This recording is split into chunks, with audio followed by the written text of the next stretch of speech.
ಪ್ರೀತಿಯ ವಿದ್ಯಾರ್ಥಿಗಳೇ, ನಮಸ್ಕಾರಗಳು. ವಿದ್ಯಾರ್ಥಿಗಳೇ, ಈ ದಿವಸ 8ನೇ ತರಗತಿ NMMSಗೆ ಸಂಬಂಧಪಟ್ಟಂತೆ ಜೀವಶಾಸ್ತ್ರ ಇದರಲ್ಲಿ ಕೆಲವೊಂದು ಪ್ರಶ್ನೆಗಳಿದೆ. ಆ ಪ್ರಶ್ನೆಗಳಿಗೆ ಉತ್ತರವನ್ನು ಇವತ್ತಿನ ವಿಡಿಯೋದಲ್ಲಿ ಅಭ್ಯಾಸ ಮಾಡೋಣ.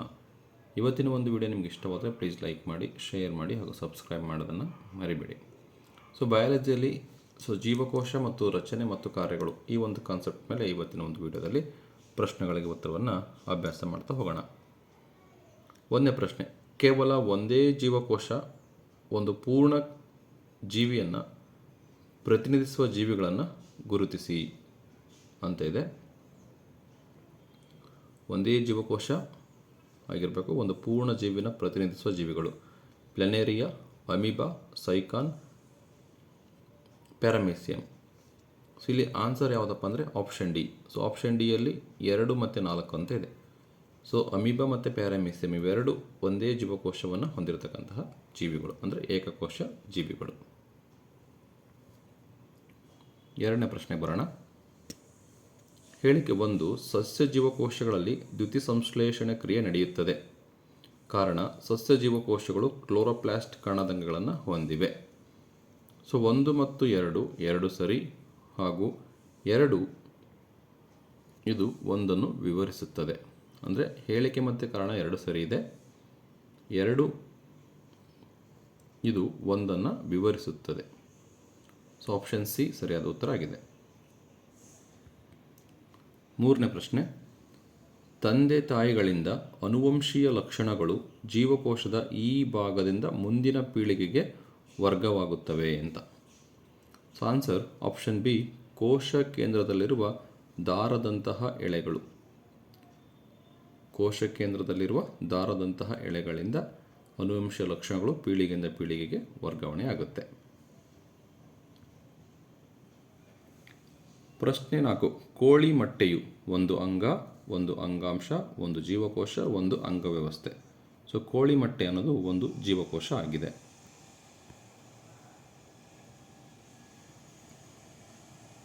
5ನೇ ಪ್ರಶ್ನೆ, ಜೀವಿಗಳು ಮತ್ತು ಅವುಗಳ ಚಲನಾಂಗಗಳನ್ನು ಸರಿಯಾಗಿ ಹೊಂದಿಸಿರಿ. ಯುಗ್ಲಿನ, ಅಮೀಬಾ, ಮೀನು, ಪ್ಯಾರಾಮೀಸಿಯಂ. ಲೋಮಾಂಗಗಳು, ಈಜುರೆಕ್ಕೆಗಳು, ಮಿಥ್ಯಪಾದಗಳು, ಕಶಾಂಗಗಳು. ಆನ್ಸರು ಆಪ್ಷನ್ ಸಿ ಇದೆ. 1ಕ್ಕೆ ಡಿ ಅಂದರೆ ಯುಗ್ಲಿನ ಕಶಾಂಗ ಅದರ ಚಲನಾಂಗ ಆಗಿದೆ. 2ಕ್ಕೆ ಸಿ ಅಮೀಬಾಕ್ಕೆ ಮಿಥ್ಯಪಾದಗಳು. 3ಕ್ಕೆ ಬಿ ಮೀನಿಗೆ ಈಜುರೆಕ್ಕೆಗಳು. ಪ್ಯಾರಾಮೀಸಿಯಂ 4ಕ್ಕೆ ಎ ಲೋಮಾಂಗಗಳು. 5ನೇ ಪ್ರಶ್ನೆಗೆ ಆಪ್ಷನ್ ಸಿ ಸರಿಯಾದ ಉತ್ತರ ಆಗಿದೆ. 6ನೇ ಪ್ರಶ್ನೆ, ಮನುಷ್ಯರ ರಕ್ತದಲ್ಲಿ ಕಂಡುಬರುವ ಬಿಳಿ ರಕ್ತ ಕಣಗಳು ಅಮೀಬಾದ ಈ ಒಂದು ಲಕ್ಷಣವನ್ನು ಹೊಂದಿವೆ. ಆನ್ಸರ್ ಆಪ್ಷನ್ ಬಿ, ತಮ್ಮ ಆಕಾರವನ್ನು ಬದಲಿಸುತ್ತವೆ. ಬಿಳಿ ರಕ್ತ ಕಣಗಳು ತಮ್ಮ ಆಕಾರವನ್ನು ಬದಲಿಸುತ್ತವೆ. 6ನೇ ಪ್ರಶ್ನೆಗೆ ಆಪ್ಷನ್ ಬಿ ಸರಿಯಾದ ಉತ್ತರ. 7ನೇ ಪ್ರಶ್ನೆ, ಜೀವಕೋಶಗಳ ಗಾತ್ರಕ್ಕೆ ಸಂಬಂಧಿಸಿದಂತೆ ಸರಿಯಾದ ಹೇಳಿಕೆ ಯಾವುದು? ಜೀವಕೋಶಗಳ ಗಾತ್ರಕ್ಕೆ ಸಂಬಂಧಿಸಿದಂತೆ ಸರಿಯಾದ ಹೇಳಿಕೆ ಆಪ್ಷನ್ ಡಿ ಆಗಿದೆ. ಜೀವಕೋಶಗಳ ಗಾತ್ರವು ಅವು ನಿರ್ವಹಿಸುವ ಕಾರ್ಯಗಳನ್ನು ಅವಲಂಬಿಸಿವೆ. ಜೀವಕೋಶಗಳ ಗಾತ್ರವು ಅವು ನಿರ್ವಹಿಸುವ ಕಾರ್ಯಗಳನ್ನು ಅವಲಂಬಿಸಿವೆ. 8ನೇ ಪ್ರಶ್ನೆ, ಈ ಮುಂದೆ ತಿಳಿಸಿದ ಯಾವ ಭಾಗಗಳು ಸಸ್ಯ ಮತ್ತು ಪ್ರಾಣಿ ಜೀವಕೋಶಗಳೆರಡರಲ್ಲೂ ಕಂಡುಬರುತ್ತವೆ? ಸಸ್ಯ ಜೀವಕೋಶದಲ್ಲಿ ಇರಬೇಕು, ಪ್ರಾಣಿ ಜೀವಕೋಶದಲ್ಲಿ ಇರಬೇಕು. ಯಾವುದು? ಕೋಶ ಕೇಂದ್ರ, ಕೋಶ ಪೊರೆ, ಕೋಶ ದ್ರವ್ಯ. ಕೋಶ ಕೇಂದ್ರ, ಕೋಶ ಪೊರೆ, ಕೋಶ ದ್ರವ್ಯ ಇದು ಸಸ್ಯದಲ್ಲೂ ಮತ್ತು ಪ್ರಾಣಿ ಜೀವಕೋಶಗಳು ಎರಡರಲ್ಲೂ ಸಹ ಕಂಡುಬರ್ತವೆ.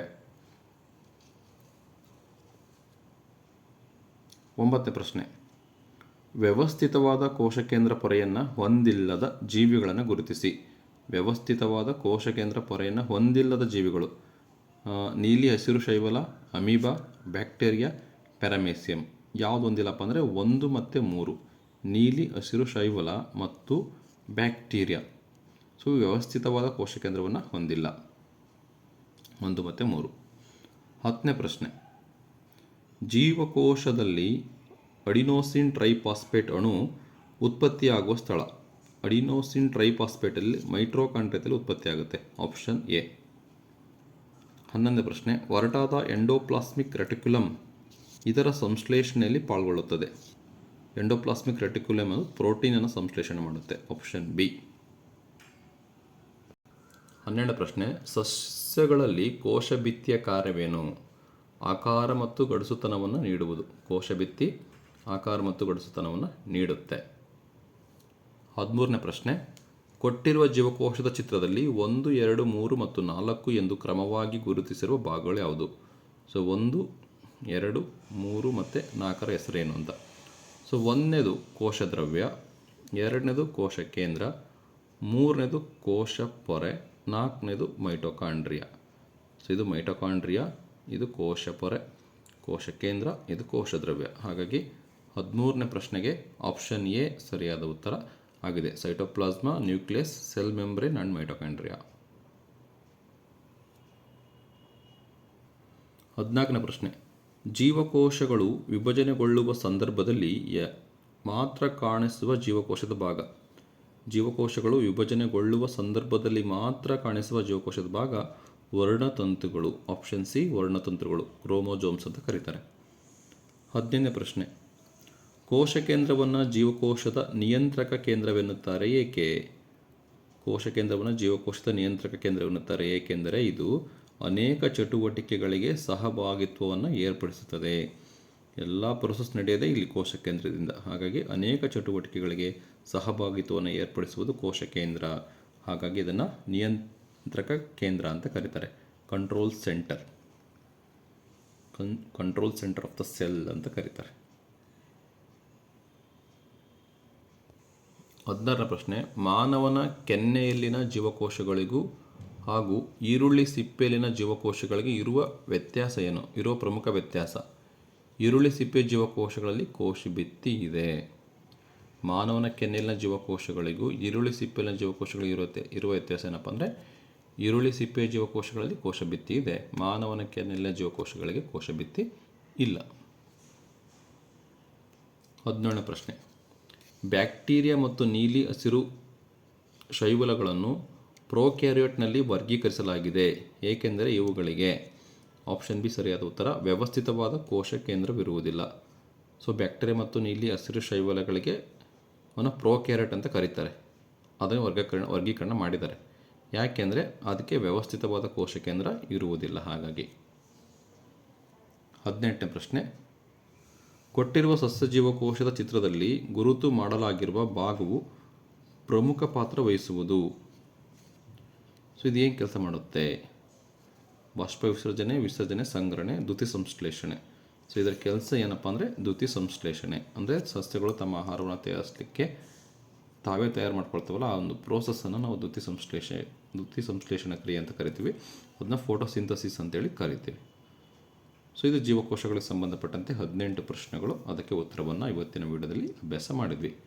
ಮುಂದಿನ ವಿಡಿಯೋದಲ್ಲಿ ಬೆಳೆಗಳ ಉತ್ಪಾದನೆ ಮತ್ತು ನಿರ್ವಹಣೆ ಈ ಒಂದು ಕಲಿಕಾಂಶಕ್ಕೆ ಸಂಬಂಧಪಟ್ಟಂತೆ ಪ್ರಶ್ನೆಗಳಿಗೆ ಉತ್ತರಗಳನ್ನು ಅಭ್ಯಾಸ ಮಾಡೋಣ. ಇವತ್ತಿನ ಒಂದು ವಿಡಿಯೋ ನಿಮಗೆ ಇಷ್ಟವಾದರೆ ಪ್ಲೀಸ್ ಲೈಕ್ ಮಾಡಿ, ಶೇರ್ ಮಾಡಿ ಹಾಗೂ ಸಬ್ಸ್ಕ್ರೈಬ್ ಮಾಡೋದನ್ನು ಮರಿಬೇಡಿ. Thank you for watching this video.